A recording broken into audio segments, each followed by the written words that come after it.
Taip, tai manau galime pradėti. Laiko nedaug, o turime daug ką papasakoti, pasidalinti ir padiskutuoti. Taip, dar papildomai įsijungsiu gal kamerą, tai turėčiau ne tik girdėtis, bet ir turėtumėte matyti mane. Na, šiandien mes turėsime, sakyčiau, pakankamai svarbią temą, kaip Microsoft 365 aplinką apsaugoti 360 kampu, reiškia pilnai padengti.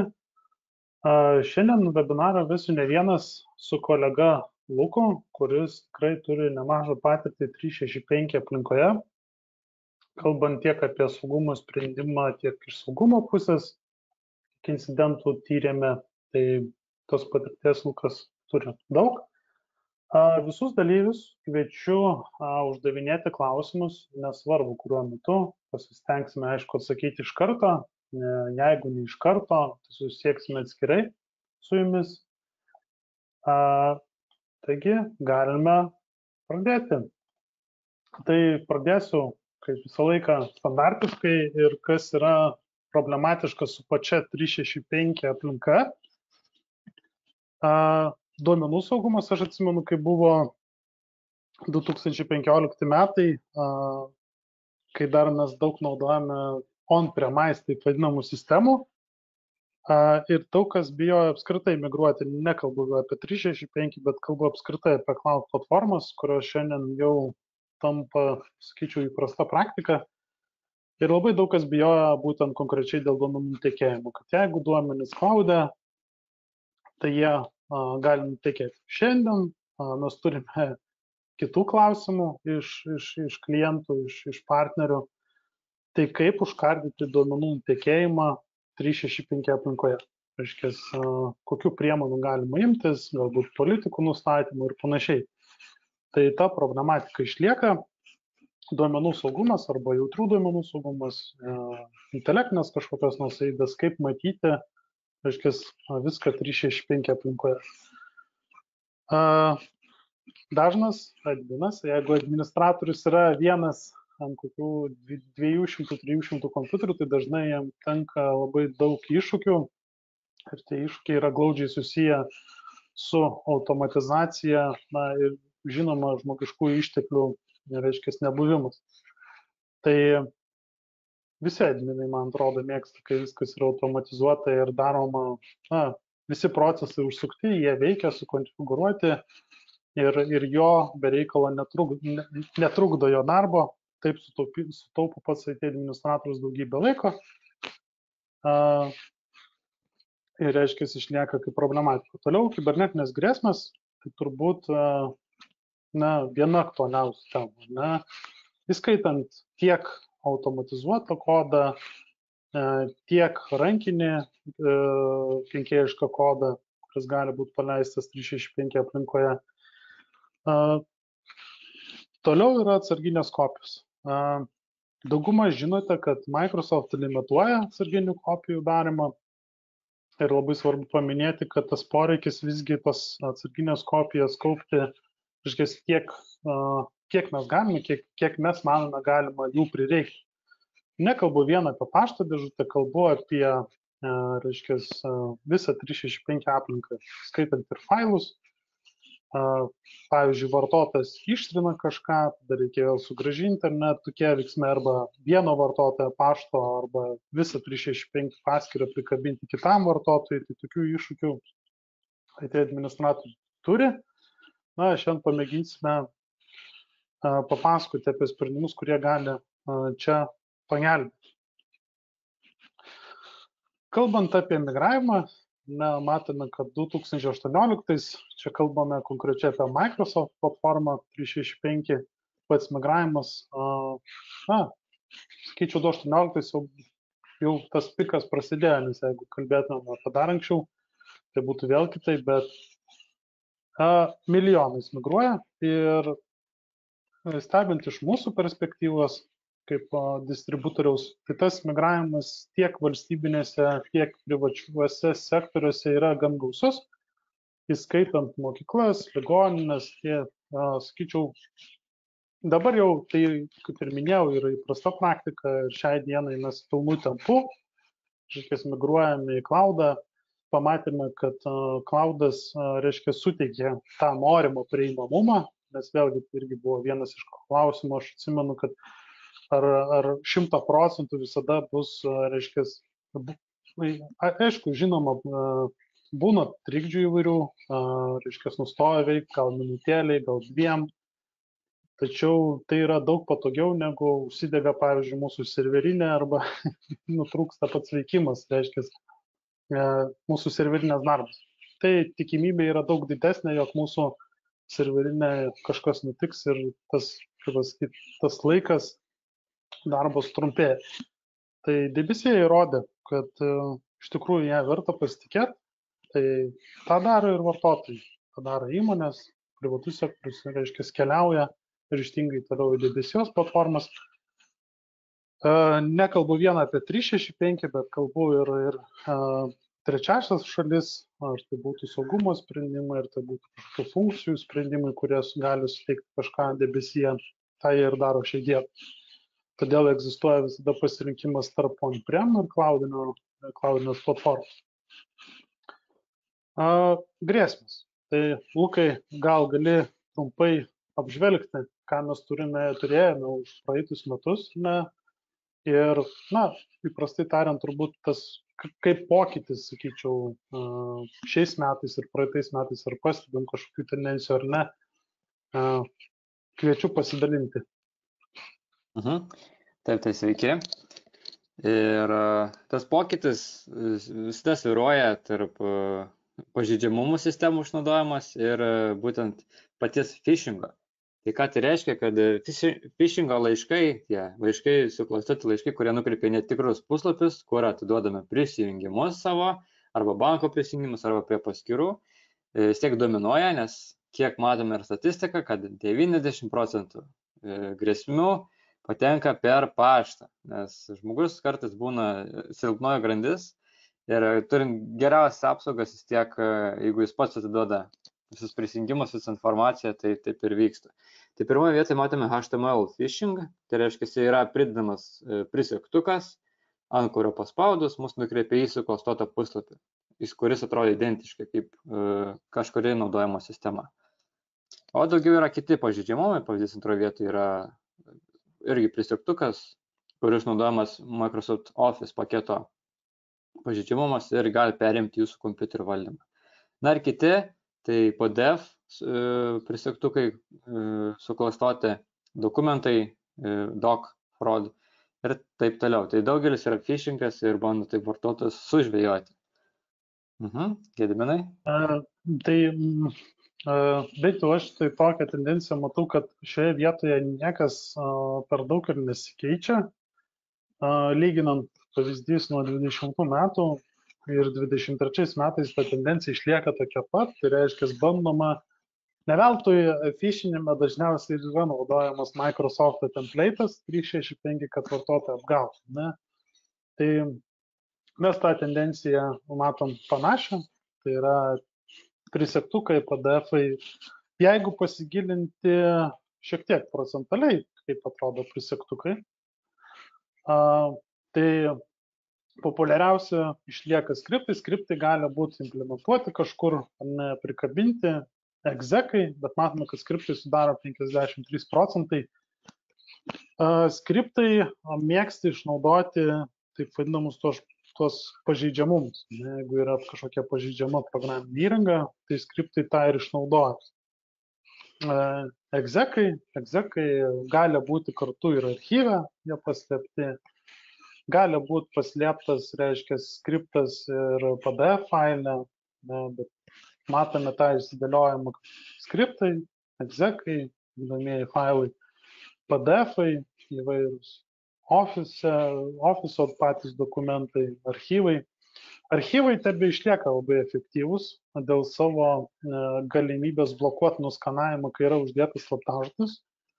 Tai, sakyčiau, pakankamai efektyvus būdas į archyvą sudėti ir išsiųsti. Be abejo, vėlgi viskas priklauso nuo pačių pašto nustatymų, galima padaryti, kad archyvų iš vis nepriimtų, paštas, pavyzdžiui, kaip attachmentų batchai, shortcutai, jarai, matome šiek tiek apraišką ir kitose operacinėse sistemose, ji nėra gausi, tokia, sakyčiau, specifinė, kaip paleidami jar failą arba Android skirti attachmentai, kurie pasileidžia.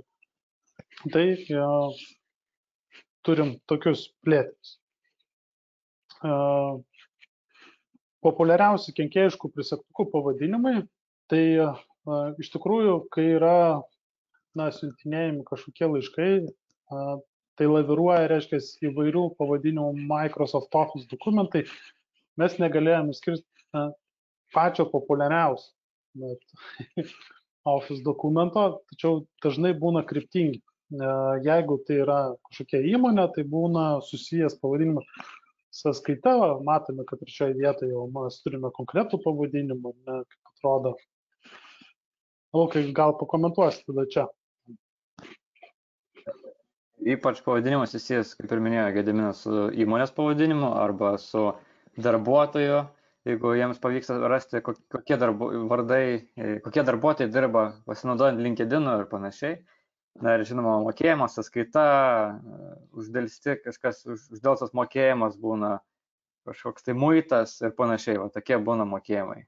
Dar būna ir siuntos, FedExas arba DHL ir panašiai, tai va taip.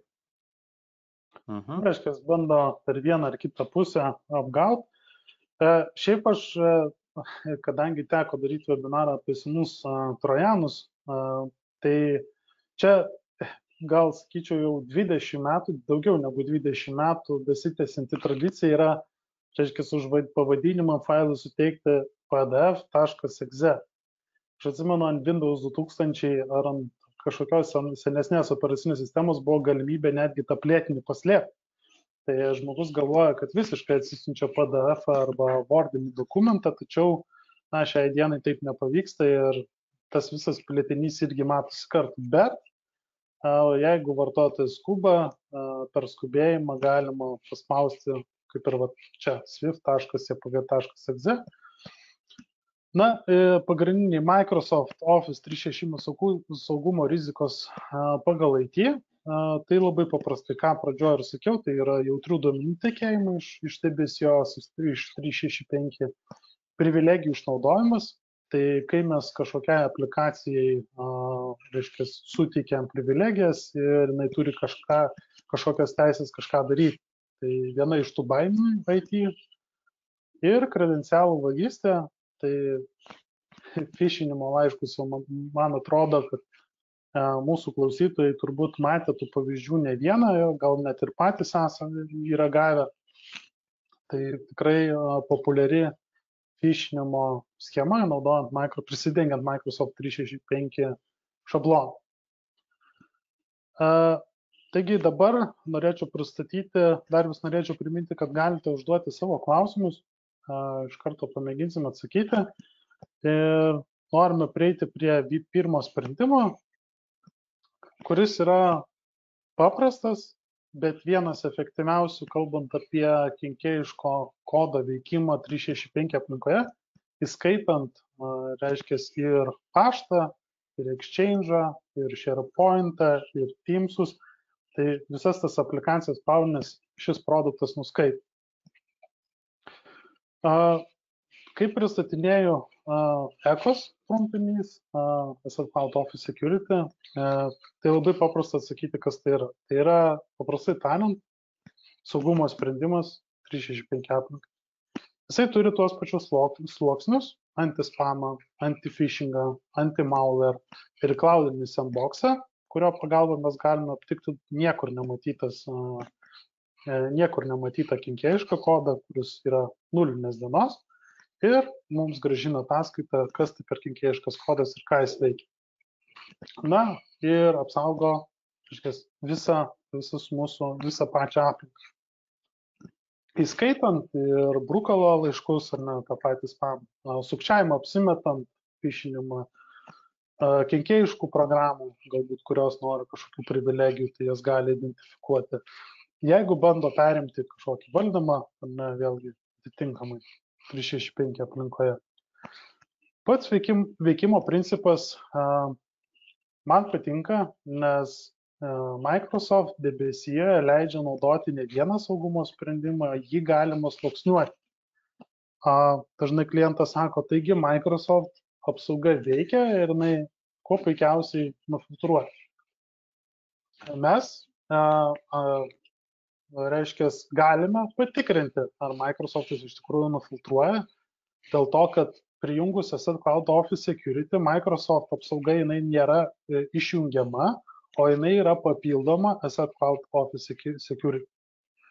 Tai reiškia, atėjo laiškas arba laiškas su attachment arba failas, visiškai nėra svarbu, į bendrą infrastruktūrą debesyje ir jis keliauja patikrinimui į Asset. Reiškia, Assetas patikrinas failą, laišką, attachmentą, nuorodą, reiškia, laiške yra labai daug tų reikšmių, pagal kurias Asset identifikuoja grėsmes. Jisai grąžina, jeigu tai laiškas, reiškia, yra tvarkingas, viskas gerai su jisai grąžina atgal į vartotojo vietas, tai reiškia, jie pašto dėžutę ar į lokaciją SharePoint kaip pavyzdys. Jeigu nėra, jeigu yra kažkoks kenkėjiškas kodas, jis jį sulaiko arba jį ištrina, viskas priklauso nuo tų nustatymų, kurių pats administratorius konfigūruoja. Tai taip paprastai veikia Asset Cloud Office Security. Kalbant apie Asset Cloud Office Security pridėjimą, kaip aš sakau, tai yra 10 minučių konfigūracija, sukuriant Asset Business Account paskyrą, pridedant licenciją ir pridedant ten. Mums reikia tiesiog įrašyti mūsų Microsoft adresą, pridėti, suteikti Asset Cloud Office privilegijas, kad galėtų be abejo atlikti savo visus veiksmus. Ir, reiškia, finišuojam, spaudžiam Protect Users, pasirinkam Protect ir turim visą apsaugą.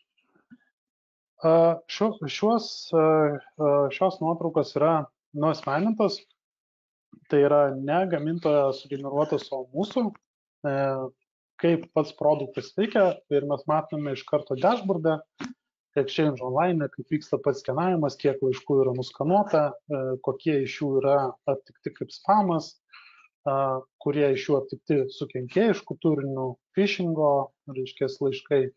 Tai visa ta informacija yra pateikiama iš karto dashboardą. Toliau kitas pavyzdys, vėlgi panašus irgi iš kliento, vos tik įsidegė, matome nusiskaitimą ir, reiškia, aptikimus.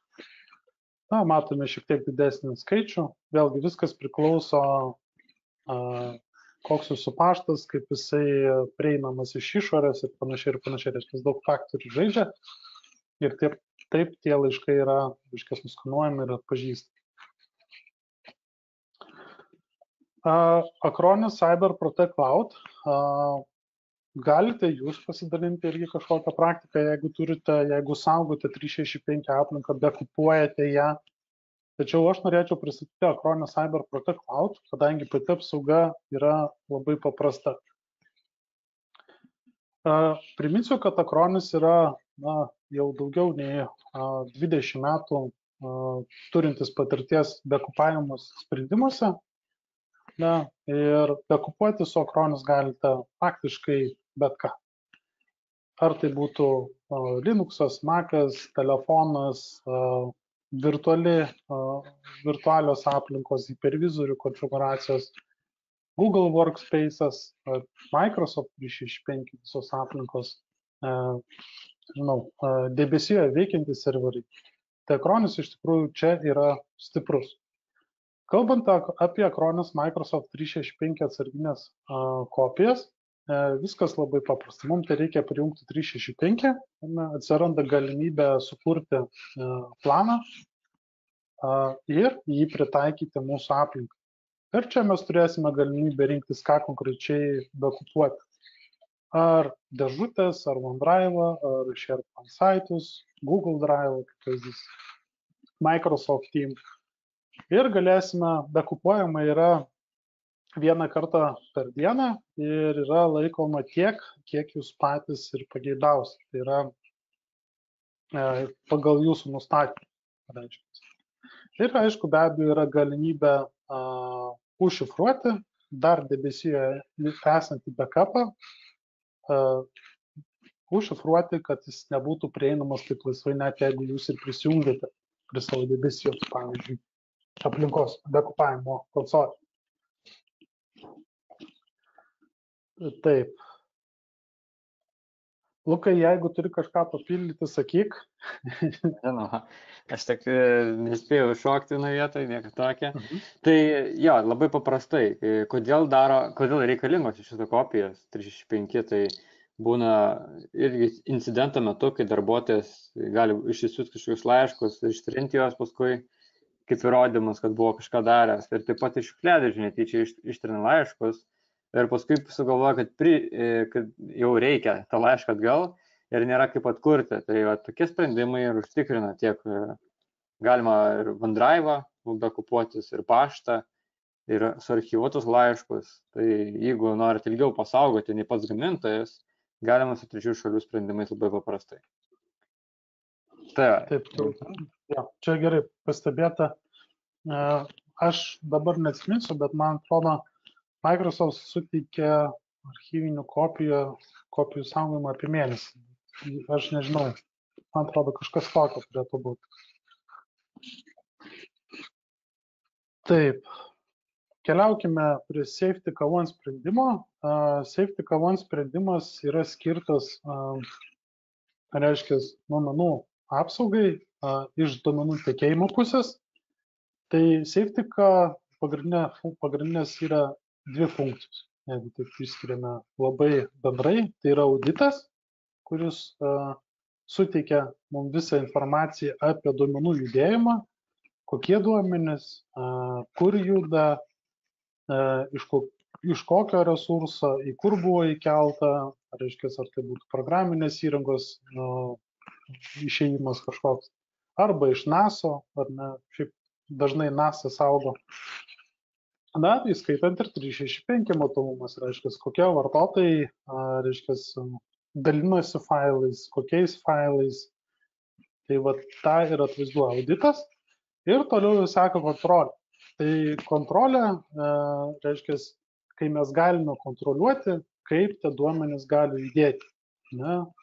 Reiškia, kas gali, kur įkelti duomenį, jeigu tai, pavyzdžiui, nežinau, intelektinė kažkokia nuosavybė failai, tai juos galima apskritai iškelti, galima juos, jeigu ištrinamas failas, va čia labai gerai paminėjai, jeigu yra ištrinamas kažkoks failas, tai ar galima atsekti, kas ištrynė. Tai audite irgi tas tą parodo. O kontrolę mes visą tą judėjimą ir kontroliuojame. Be abejo, įspėjimai ir ataskaitos, kad administratoriui nereikėtų lankytis SafetyK konsolėje. Išskiriant 365 aplinką, tai mes galime tas ataskaitas pasidaryti, jeigu aš būčiau administratorius, tai man bent jau ataskaitas reikėtų, kur failai keliavo. Atsisiuntė į kompiuterį iš 365 aplinkos ir įkėlė, nežinau, į Gmail, pavyzdžiui. Nes ta nuolatinė problema, kai vartotojai naudoja savo asmeninį Gmail ir kokie failai buvo įkelti į savo asmeninę pašto dėžutę. Vartotojų elgsena, reiškia, SafetyK turi tam tikrus algoritmus, kurie leidžia identifikuoti galimą duomenų tekėjimą. Pavyzdžiui, jeigu vartotojas prisijungia savo telefoną ir bando persikelti duomenis, tai administratorius gali gauti pranešimą arba bent jau parodyti dashboard'e raudonai, kad toks įvykis buvo užfiksuotas ir būtų kaip, reiškia, įrodymas. Nes priešingų atveju, jeigu mes neturėsime jokio įrankio, kuris gali stebėti duomenų apsikeitimą arba duomenų judėjimą, tai niekas nebus audituojama šioje vietoje. Ir iš Windows logų ir to neatsektume. Kalbant apie pačią SafetyK ir Microsoft 365 integraciją, kaip ir standartinis tos debesijos aplikacijos yra per vidurį įterpiama, reiškia, integracijos sluoksnis, panašiai kaip ECOS. turime Safetyka One Enterprise konsolę, ne, ir debesijos 365 aplinką, ir, reiškia, tie duomenys yra apsikeičia tarpusavį. Ne? Viskas, kas vyksta debesyje, keliauja į on-premise konsolę ir iš ten yra atvaizduojama. Demo galėsiu parodyti, bet preliminariai, reiškia, web safetykoje mes turime atskirą punktą Office 365, na ir šioje vietoje yra galimybė atsirinkti, reiškia, matom, top user sharing files, na, kurie viešai, jeigu tokia politika yra, kaip šėrimas failais, kokie atsisiuntė, tolimesni veiksmai, na, tai galėsime šiek tiek pasižiūrėti, pavaldyti tą aplinką, kaip tai atrodo, bet pats atvaizdavimas yra toks. Na, keliaukime prie demo. Matau, kad klausimų dar vis nėra. Taip, jeigu ką, Lukai, pakuruok, pasižiūrėk klausimus, jeigu jų atsiras. Jeigu kas. Ir galime keliauti prie demo. Taip, tai aš esu pasiruošęs, šiaip esu pasiruošęs visas 3 aplinkas, kadangi paskutinį kartą kalbėjau apie Safetyką, tai tikriausiai nuo jos ir pradėsime, tai sekundėlę. Safetyka aplinka yra 365, jeigu mes kalbame apie tik 365, tai mes čia ir matome. Ne, visą tą viršų yra, reiškia, čartai, paprastai sakant, bet man čartai kaip incidentų tyrime nelabai daug ką sako, aš visą laiką pasirenku logus ir čia jau mes galime, reiškia, filtruotis, jeigu kažkas eksternal šėrinasi, aš įmetu filtrą ir aš matau, reiškia, kas su išore. Šiaip iš tikrųjų turėjau tokių incidentų, kaip vartotojai dalinasi jautriais duomenimis ir būtent administratoriui pavyko identifikuoti tokius atvejus su Safetyka, kai buvo pasišėrinti įvairūs dokumentai su visais. Tai natūralu, kad klausimas, kam su visais reikia šėrintis, jeigu mes galime šėrinti su konkrečiais asmenimis. Išvyks operacijos ar turim klausimą. Labai gerai. Klausimas toks. Safetyka One langas pasikeitęs. Matau demo, kai rodė, ar čia naujas update, ar čia naujas atnaujinimas pačios konsolės. Jeigu taip atsakyti šiek tiek plačiau, tai web Safetyka tokia yra jau turbūt kokius 6 metus, jinai mažai taip pasikeitus, bet 6 metus ir neįtokia. Šiuo metu Safetyka gamintojas planuoja labai didelį atnaujinimą, 11 versiją, ir 11 versija atrodys visai kitaip, negu mes matome čia dabar. Ir tas atnaujinimas turėtų išeiti kitą mėnesį kažkur. Ir jau tikėtina nuo oficialios išleidimo datos, aš jau pradėsiu demo rodyti naują versiją ir bus konsolė webinė, nes dabar mes turime iš tikrųjų Safetykoje 2 konsolės. Tai iš tikrųjų Safetykos yra 2 konsolės, yra on-premise konsolė, kuri yra pasiekiama tik tai iš serverio pusės, ir yra web Safetyka, kuri yra pasiekiama per web. Web Safetyka išskirčiau labiau kaip analitinį įrankį, kuris duoda tokį, reiškia, sukoreliuoja duomenis paprasčiau, atvaizduoja paprasčiau ir tokį bendrą vaizdą. Jeigu turiu konkretų incidentą, aišku, incidentų tyrimas visada geriau mūsų jau įprastoje konsolėje. Tačiau kitą mėnesį viskas keisis, iš esmės atvaizdavimas, bet pats principas, pats veikimas bus toks pat, reiškia. Tiek informacijos, kiek atiduoda dabar, tiek atiduos ir naujoje versijoje. Taip. Taip, tai čia, kaip ir minėjau, yra webinė aplinka ir yra serverinė aplinka, skirta jau kaip konkrečiam incidentui. Tai iš tikrųjų paieškos prie kiekvieno safety yra gan patogu, nes prie kiekvieno, reiškia, dalyko mes turime filtrą ir jeigu mes žinome, ko ieškome, pavyzdžiui, nežinau,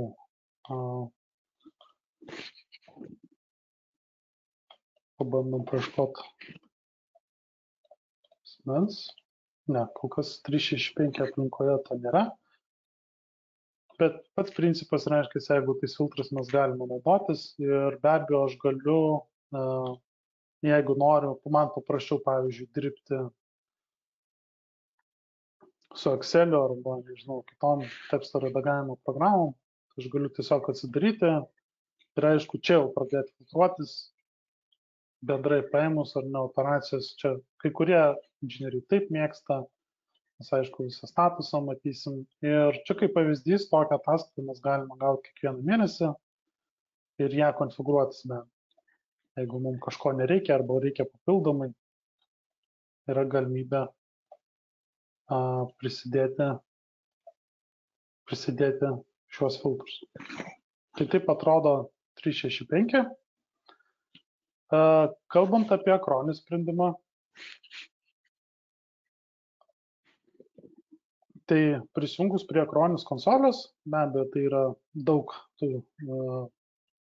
daug skiresnių, bet įskiriant Cloud Applications Backup, kai aš jau atlieku, reiškia, sujungiu akroninį su 365 mano aplinka, atsiranda galimybė kurti backupą. Ir čia aš galiu rinktis, ką aš noriu backupuoti.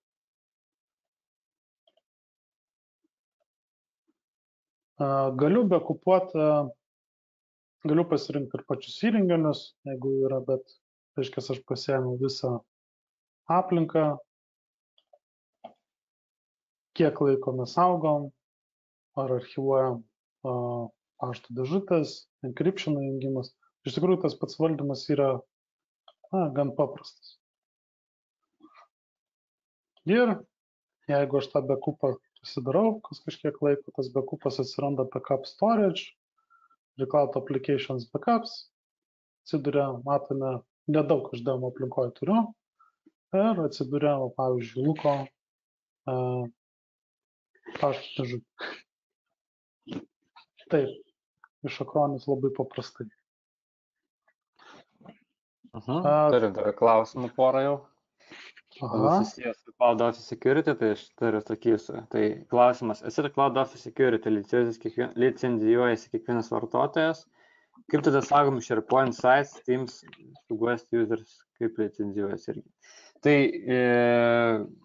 taip, iš dalies teisingai atsakėt, paklausėt, tai pašto apsauga seto yra per vartotoją ir share dėžutės yra irgi kaip atskiras vienetas licencijuojamas, tačiau jeigu bent vienas apsaugotas vartotojas su setu patenka į kelis SharePointus, kelis Teamsus, arba iš tikrųjų neriboja gamintojas to skaičiaus, gali būti vienas apsaugotas vartotojas patenka į 1000 arba dar daugiau 1000 SharePointų, visiems 1000 SharePointų įsijungia apsauga nemokamai.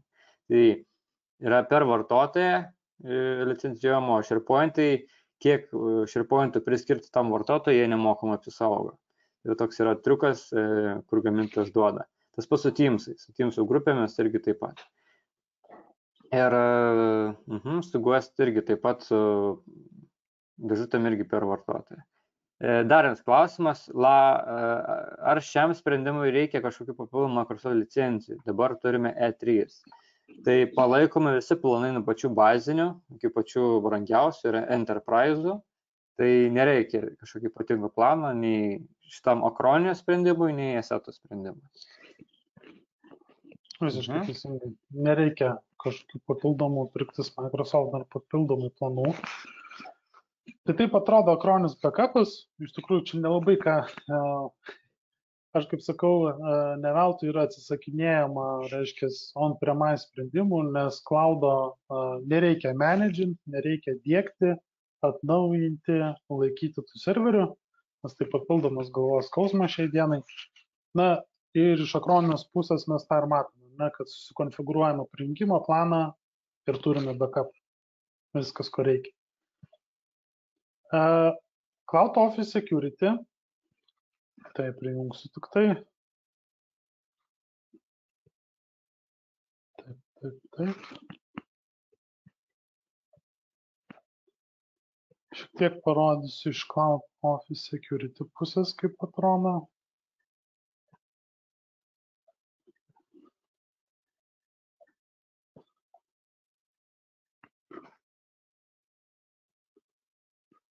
Taip, tai Cloud Office Security, vėlgi, demo aplinka, galvoju, bus ir daugiau, pasižiūrim.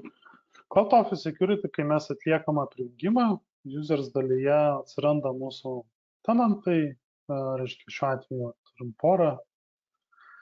Ir jeigu mes norime kažką apsaugoti ar neapsaugoti, tiesiog labai paprastai spaudžiam protect arba unprotect. Apsaugom arba ne. Ką aš noriu parodyti, šiek tiek noriu parodyti pačius saugumo nustatymus, nes jį pagal poreikį, kaip sako, kartais yra galimybė konfigūruoti kiekvieną sluoksnį atskirai. Reiškia, kaip veikia pati apsauga, standartiškai antispamas. Jeigu atsiranda false positive, o false positive kartais atsiranda dėl to, kad kai kurie domenai galbūt per daug spamina, rašinėja reklaminės žinutės ir panašiai, kai kuriais atvejais atsiduria į tokį globalų sąrašą, nelukai, ir tada juos žymi, reiškia, kaip spamą. Tai yra galimybė tiesiog pasidaryti, sudėti, reiškia, išimtis arba whitelistant arba blacklistant, jeigu kažkas yra. Ir be abejo, aišku, kaip yra, kas nutinka, jeigu setas pamato, kad tas laiškas yra spaminis. Pavyzdžiui, yra galimybė jį ištrinti iš karto, užkarantinuoti, junk, trash, arba tiesiog pažymėti spamas ir pats vartotojas galėtų jį atsifiltruoti. Vėlgi yra tam tikra rizika. Phishingas, kaip nusistato, OneDrive'as, anti-malware irgi apsauga. Norėčiau pabrėžti Asset LifeGuard svarbumą, nes tai yra smėliadėžė debesyje asseto. Jeigu, pavyzdžiui, prisektukas su kažkokiu kenkėjišku turiniu, kaip mes rodėme, yra tų pavyzdžių, ar PDF-as, ar Wordinis dokumentas su makro, skriptas, kažkoks archyvas, jeigu assetas pamato įtartinumą kažkurioje vietoje, negali pilnai nuskaityti, reiškia, dėl kažkokių priežasčių saugumo sluoksniai, tada jis tą failą, reiškia, persimeta į smėliadėžę ir ten nusiskaito. Čia mes tik tai galime reguliuoti, įjungti, išjungti, ir reiškia, ar mes imame exekus, archyvus, skriptus, kitus, nes mes rodėme, kad patys populiariausi yra skriptai, exekai ar ne, tai iškart matome ir gamintojo nustatymuose pirmumo vietą. Dokumentai pagal BNR, šiaip administratorius laipėjo šito nustatymo, bet gamintojas turi, reiškia, statementus, tai taip vadinamus, kur yra, į kur išsiunčiama, į kokį serverį Europos Sąjungoje, kaip tie dokumentai yra apdorojami ir panašiai, bet vartotojas, reiškia, tai administratorius, vis tiek turi galimybę nusistatyti, ar ne, ar mes siunčiam dokumentus ar ne, o jeigu siunčiame, tai po kiek laiko, reiškia, išsitrina tie dokumentai, galima iš karto daryti immediately after analysis.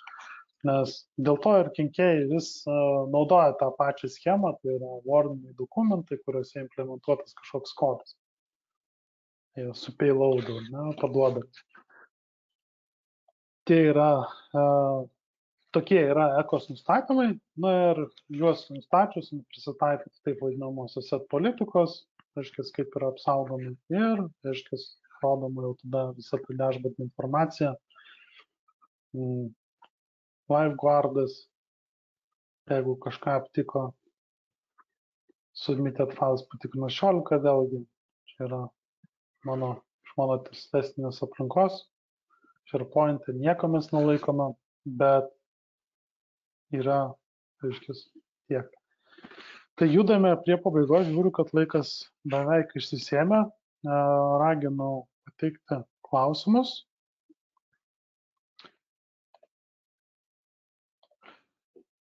Taip, Lukai, gal dar kažkuo turi pasidalinti, gal aš kažko nepaminėjau, nepasakiau, kokios galbūt problemos arba iššūkiai, gal iš savo patirties iššūkiai, su kuriais susiduria įmonės, iš tavo pusės. Tai iššūkiai dažniausiai būna failų šifruojantis virusai arba duomenų praradimas. Ir kadangi, kaip ir minėjau, visi nori stiprinti apsaugas, ypač paštą, ir daugelis migruoja iš lokalių sprendimų į cloudą ir ten nieko nesima ir pastebi didelį srautą laiškų.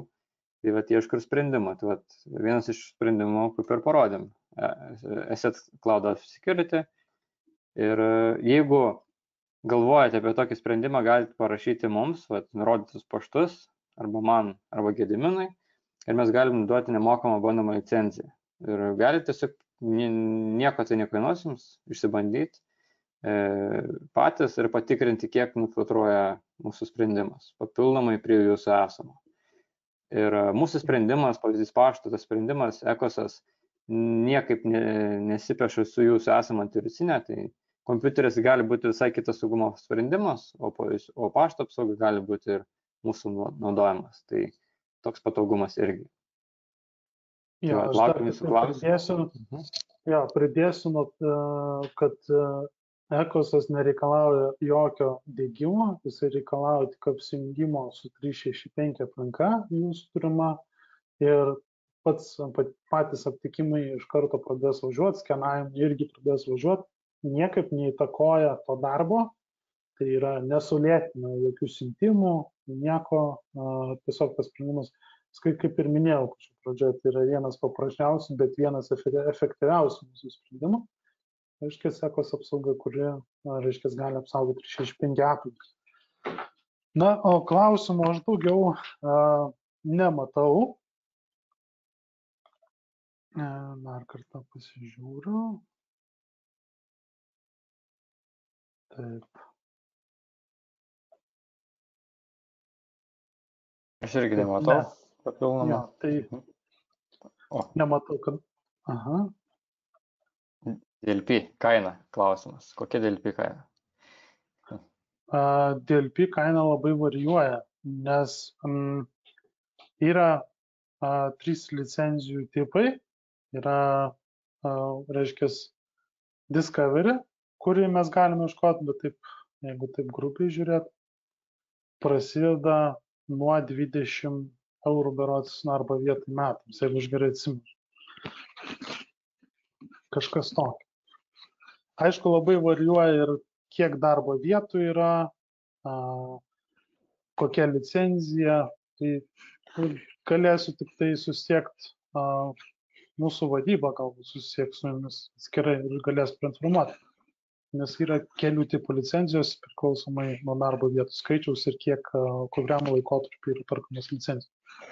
Taip grubiai aš taip galvoju, nuo 20 eurų turbūt pati paprasčiausia licencija. Nes įmonės dažniausiai tokia praktika ir yra, kad iš pradžių nenori nieko kontroliuoti, nori matyti, pirmas dalykas, audituoti tos failus, o tik vėliau pagal poreikį, jeigu mato, kad tie duomenų tiekėjimai jie pasikartojantis, jau tada imasi tam tikrų veiksmų ir to sprendimo, reiškia, kontrolė yra plečiama, taip, funkcionalumas yra plečiamas. Ir po metų laiko būna, kad iš Discovery pereina į Protection licenciją ir tada jau saugo konkrečius duomenis. Tai, tai matau, kad klausimų daugiau nėra. Tai tiek šiandien. Ačiū, kad žiūrėjote. Jeigu kils klausimų, būtinai parašykit man arba Lukui ir susieksime atskirai. Na, o šiandien norėčiau padėkoti. Ačiū visiems, kad žiūrėjote ir iki.